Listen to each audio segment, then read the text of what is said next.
ನಮಸ್ಕಾರ ಎಲ್ರಿಗೂ. ನಾನಿವತ್ತು ತಗೊಂಡು ಬಂದಿರೋಂಥ ವಿಷಯ ಅಂತ ಹೇಳಿದ್ರೆ ಮಹಾಲಕ್ಷ್ಮಿಯ ಹರಿ ಓಂ ಶ್ರೀ ಸ್ತುತಿ ಅಂತ. ಇದನ್ನು ಇಂದ್ರ ತನ್ನ ಸ್ವರ್ಗನ ಕಳ್ಕೊಂಡಾಗ ಮಹಾಲಕ್ಷ್ಮಿನ ಸ್ತುತಿ ಮಾಡ್ತಾನೆ.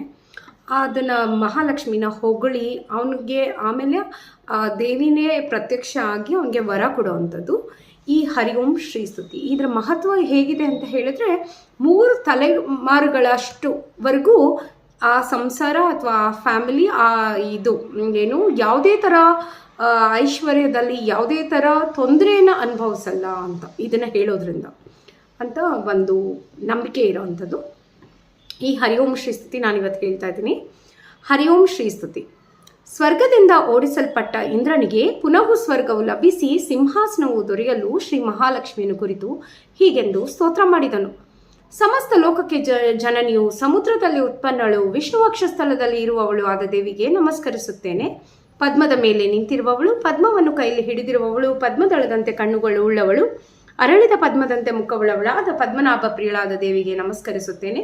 ನೀನೇ ಸಿದ್ಧಿ, ಸ್ವದೆ, ಸರಸ್ವತಿ, ಸಂಧ್ಯಾರಾತ್ರಿ, ಪ್ರಭೆ, ಭೂತಿ, ಮೇಧ, ಶ್ರದ್ಧೆ, ಎಲೈ ಶೋಭನೆಯಾದ ದೇವಿಯೇ, ನೀನೇ ಅಗ್ನವಿದ್ಯೆ, ಆತ್ಮವಿದ್ಯೆ, ಮುಕ್ತಿಫಲವನ್ನು ಕೊಡತಕ್ಕವಳು. ನೀನಿಲ್ಲದೆ ಬೇರೆ ಯಾರೂ ಇಲ್ಲ. ಗದಾಧರನಾದ ದೇವದೇವನ ಯೋಗಿಗಳಿಂದ ಧ್ಯಾನಿಸಲ್ಪಡತಕ್ಕವಳು. ನೀನು ಕೈಬಿಟ್ಟರೆ 3 ಲೋಕಗಳು ನಾಶವಾಗುತ್ತದೆ. ಸರ್ವಯಜ್ಞಮಯವಾದ ಆಕೃತಿಯಲ್ಲಿ ಸ್ಥಾನವನ್ನು ಪಡೆಯತಕ್ಕವಳು. ಮಕ್ಕಳು, ಸ್ನೇಹಿತರು, ಧನಧಾನ್ಯ ಇದೆಲ್ಲ ನಿನ್ನ ಕಟಾಕ್ಷದಿಂದ ಲಭಿಸುತ್ತದೆ. ಆರೋಗ್ಯ, ಐಶ್ವರ್ಯ, ಶತ್ರುನಾಶ, ಸುಖ, ಶಾಂತಿ ಇದೆಲ್ಲ ನಿನ್ನ ದೃಷ್ಟಿ ಬಿದ್ದವರಿಗೆ ಲಭಿಸುತ್ತದೆ. ಸಮಸ್ತ ಲೋಕಕ್ಕೂ ನೀನೇ ತಾಯಿ. ದೇವದೇವನಾದ ಶ್ರೀಹರಿಯು ತಂದೆಯು. ನಿನ್ನಿಂದಲೂ ಶ್ರೀಹರಿಯಿಂದಲೂ ಈ ಚರಾಚರ ಜಗತ್ತು ಪ್ರಾಪ್ತವಾಗಿದೆ. ಸರ್ವಪಾವನಿಯೇ, ನನ್ನ ಕೋಶವನ್ನು, ದನಕರುಗಳನ್ನು, ಮನೆಯನ್ನು, ಪರಿವಾರವನ್ನು, ಶರೀರವನ್ನು ಎಂದಿಗೂ ಕೈಬಿಡಬೇಡ.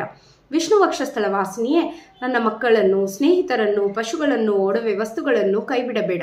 ಎಲೈ ಪರಿಶುದ್ಧಳೆ, ನೀನು ಕೈಬಿಟ್ಟ ಮನುಷ್ಯರು ಸತ್ಯಶೀಲಾದಿ ಗುಣಗಳಿಂದ ವಿಹನರಾಗುತ್ತಾರೆ. ನೀನು ಕಟಾಕ್ಷಿಸುವ ಮನುಷ್ಯರು ನಿರ್ಗುಣರಾಗಿದ್ದಾರೆ. ತಕ್ಷಣ ಶಿಲಾದಿ ಸಕಲ ಗುಣಗಳಿಂದಲೂ ಧನೈಶ್ವರ್ಯಗಳಿಂದಲೂ ಯುಕ್ತರಾಗುತ್ತಾರೆ. ನೀನು ನೋಡುವ ಮನುಷ್ಯನು ಶ್ಲಾಯು, ಗುಣವಂತನು, ಪರಾಕ್ರಮಿಯು, ಶೂರನು, ಬುದ್ಧಿವಂತನು ಎನಿಸಿಕೊಳ್ಳುವನು. ಯಾರಿಗೆ ನೀನು ಪರಾಜ್ಞಳಾಗುತ್ತೀಯೋ ಅವನ ಶೀಲಾದಿ ಸಕಲ ಗುಣಗಳನ್ನು ವರ್ಣಿಸಲು ಬ್ರಹ್ಮನಿಗೂ ಶಕ್ತಿ ಸಾಲದು. ನಮ್ಮಲ್ಲಿ ಪ್ರಸನ್ನಲಾಗುವ ನಮ್ಮನ್ನು ಯಾವಾಗಲೂ ಕೈಬಿಡಬೇಡ. ಸರ್ವಭೂತಗಳಲ್ಲೂ ಇರತಕ್ಕ ಲಕ್ಷ್ಮೀದೇವಿ ಸ್ತೋತ್ರ ಮಾಡಲ್ಪಟ್ಟವಳಾಗಿ ಸಮಸ್ತ ದೇವತೆಗಳೆದುರಿಗೆ ದೃಶ್ಯಳಾಗಿ ಇಂದ್ರನನ್ನು ಕುರಿತು, ಎಲ್ಲ ಇಂದ್ರನೇ, ನಿನ್ನ ಸ್ತೋತ್ರದಿಂದ ಪ್ರಸನ್ನಳಾಗಿದ್ದೇನೆ. ನಿನಗೆ ಇಷ್ಟವಾದ ವರವನ್ನು ಕೇಳು ಎಂದಳು. ದೇವಿ, ನಾನು ವರಹರನಾಗಿ ನೀನು ವರವನ್ನು ಕೊಡುವುದಾದರೆ ನೀನು 3 ಲೋಕಗಳನ್ನು ಕೈಬಿಡಬೇಡ. ಮತ್ತು ಯಾರು ನಿನ್ನನ್ನು ಈ ಸ್ತೋತ್ರದಿಂದ ಪೂಜಿಸುತ್ತಾರೋ ಅವರನ್ನು ನೀನು ಯಾವಾಗಲೂ ಕೈಬಿಡಬೇಡ. ಇದೇ ನಾನು ಕೇಳಿಕೊಳ್ಳುವ 2ನೇ ವರ ಎಂದನು. ಎಲ್ಲ ದೈವಶ್ರೇಷ್ಠನೇ, ನಿನ್ನ ಸ್ತೋತ್ರದಿಂದ ಪ್ರಿಯಳಾಗಿ 3 ಲೋಕಗಳನ್ನು ಕೈಬಿಡುವುದಿಲ್ಲ ಎಂದು ವರವನ್ನು ಕೊಡುತ್ತೇನೆ. ಮತ್ತು ಯಾವ ಮನುಷ್ಯನೋ ಬೆಳಗ್ಗೆಯೋ ಸಂಜೆಯೋ ಈ ಸ್ತೋತ್ರದಿಂದ ನನ್ನನ್ನು ಸ್ತುತಿಸುತ್ತಾನೋ ಅವನನ್ನು ನಾನು ಯಾವಾಗಲೂ ಕೈಬಿಡುವುದಿಲ್ಲ ಎಂದು ವರವನ್ನಿಟ್ಟಳು. ಹಿಂದೆ ಭೃಗು ಮಹರ್ಷಿಯಿಂದ ಜನಿಸಿ ಅನಂತರ ದೇವದಾನವರ ಪ್ರಯತ್ನದಿಂದ ಸಮುದ್ರ ಮಂಥನದಲ್ಲಿ ಜನಿಸಿದಳು. ಶ್ರೀಹರಿಯು ಯಾವಾಗ ಅವತಾರ ಮಾಡುತ್ತಾನೋ ಆಗ ಅವಳು ಅವನಿಗಾಗಿ ಅವತರಿಸುತ್ತಾಳೆ. ಶ್ರೀಹರಿಯು ಆದಿತ್ಯನಾದಾಗ ಇವಳು ಪದ್ಮಳಾದಳು. ಪರಶುರಾಮಾವತಾರದಲ್ಲಿ ಹರಿಣಿಯಾದಳು. ಶ್ರೀರಾಮಾವತಾರದಲ್ಲಿ ಸೀತೆಯಾದಳು.